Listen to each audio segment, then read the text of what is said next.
In today's video, I will go through the best strategies or the most entertaining strategies for you and your friends to have during the Euro Private League competition, and also some more competitive ones for you guys that actually want to win it.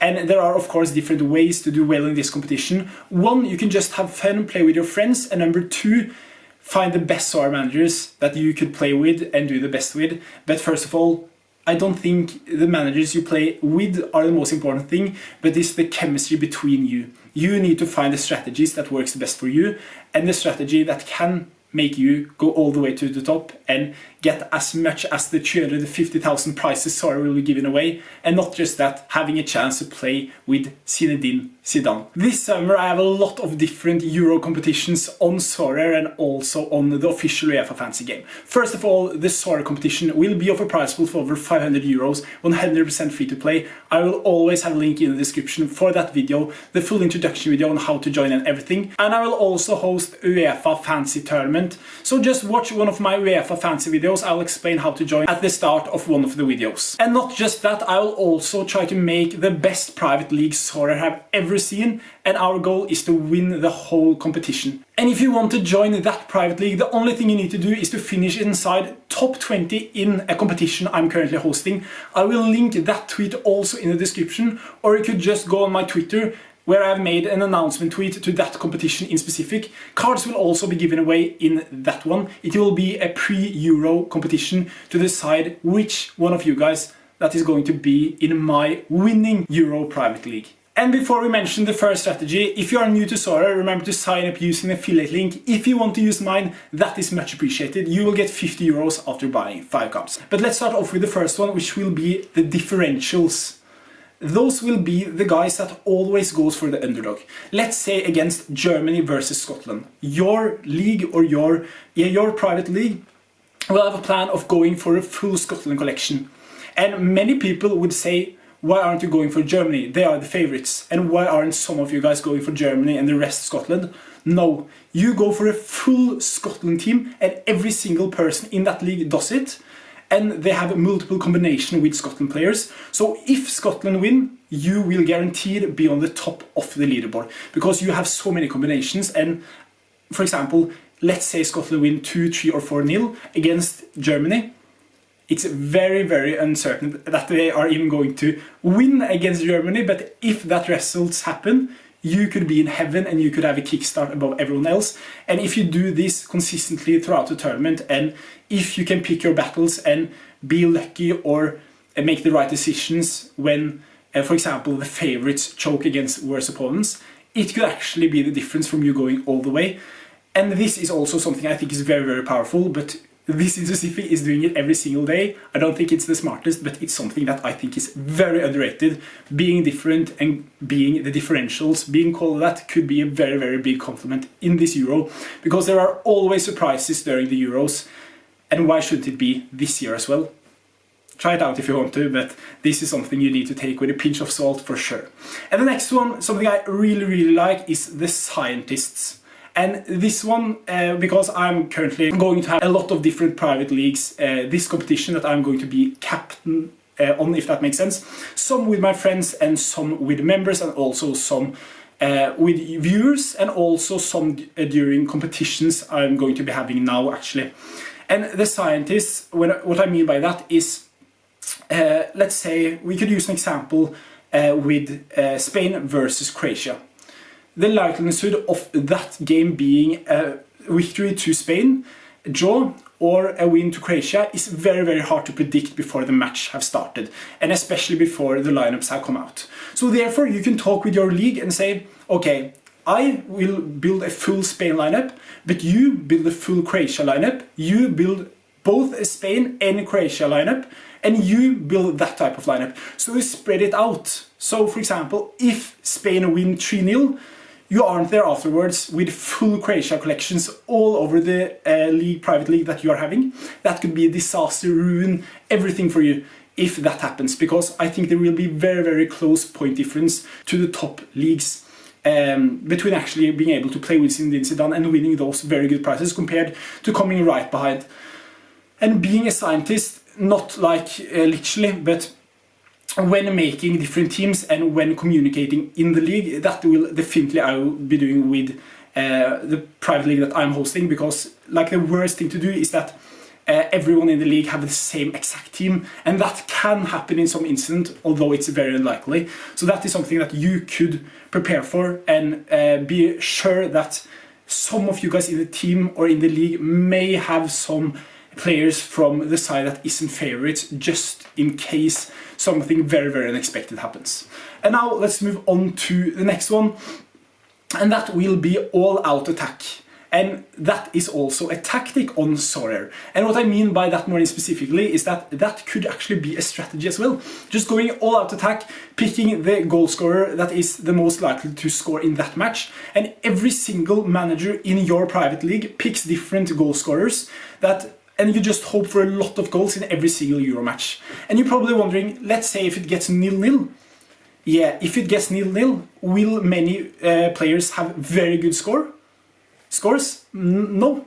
In many cases, many players will have like 60-70 pointers, but this I think will be very strong in examples when there are multiple matches each day, and there are one score that will count for the top 5 in your private league towards the competition to actually play 5-a-side football with Zinedine Zidane.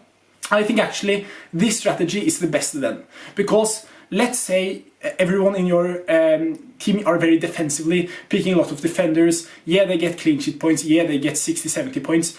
But if you go all out attack, and let's say in a day there are 1, 2, 3 or 4 matches, or at least more than 2 matches, I mean, the chance of actually more than 5 people in your gallery hitting big when it comes to all-out attack is pretty high, because in the Euros compared to the AFCON there are a lot of more goals in the Euros compared to the AFCON, and having those type of players, Kylian Mbappe, Ronaldo, Harry Kane in the team and picking all-out attack could go all the way. And this is also a different strategy, because many people will save it, because if, let's say, it gets 0-0, your team will be completely screwed in many of the cases.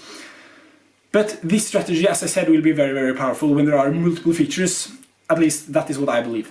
And the next one will be the researchers. Those guys are the ones that goes through the team's lineup and go through every scenario that will happen. Does the team take short corners? When the set pieces come to, for example, Çalhanoğlu, will he take the corner, or will he pass to Arda Güler and then he will cross it? Those are the guys that rewatches the matches that they have played earlier in the year, just to get an edge over everyone else. And these instances can be very, very powerful, and that could also be a part of your league identity. You are the guys that are the nerds, you can call it, in a positive way, because you will have an advantage in so many of the cases when you have done enough research on every single match. And that could be the difference between you actually doing very well. And I'm not talking about corner strategies and who is going to take set pieces when and etc. But things like, let's say a set piece taker, for example, Eriksen gets benched for Denmark. Who will take the set pieces over him then? And let's say he has a low L15, but in many of the cases when someone takes set pieces, they get a lot of chances created, and then the L15 can get boost. And then, for example, if a player have a low L15, you could then fit him in the team and a lot of other good players, better players besides him, instead of actually just having a normal 5-side team. But since you have done the research, you know that his L15 is lying, because you know that he is actually capable of getting a lot more points, because he's now on set pieces and taking everything. And then you could spread the tasks throughout the private league, and this may not be the most fun way to play it, but this is just for you guys that want to do the best.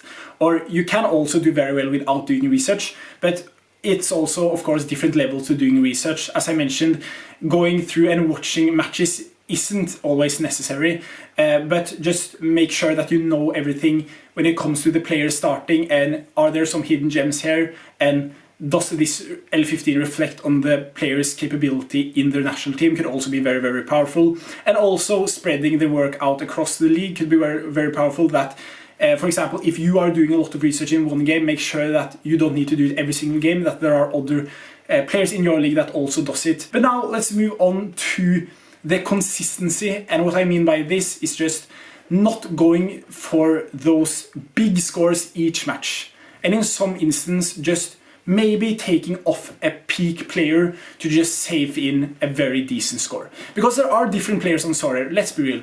Some players can get 30 pointers consistently, then in one match get a 90 pointer. And therefore his L15 are pretty stable and high. And there are other managers that consistently get 50, 60, 70 pointers. And those can be very, very powerful if you go for a consistent game plan or a consistent strategy. And that is so you don't fall behind, that you are always in the range to get on top in the overall competition of meetings in Dinsidan. You will always be right behind. You won't be at the top because you aren't taking the risks. But in the long term, this will be a marathon. There are so many matches. So therefore it could be very, very strong to play consistent and consistently just gaining places each match day. And of course you will not experience that jump from, for example, 150th place to first place. You are playing in the long run. You aren't expecting to win in the first couple of match days or game weeks. You are expecting to come at the last 1, 2, 3, 4, 5 match days to get closer and closer to the first place, and then you could take the risks.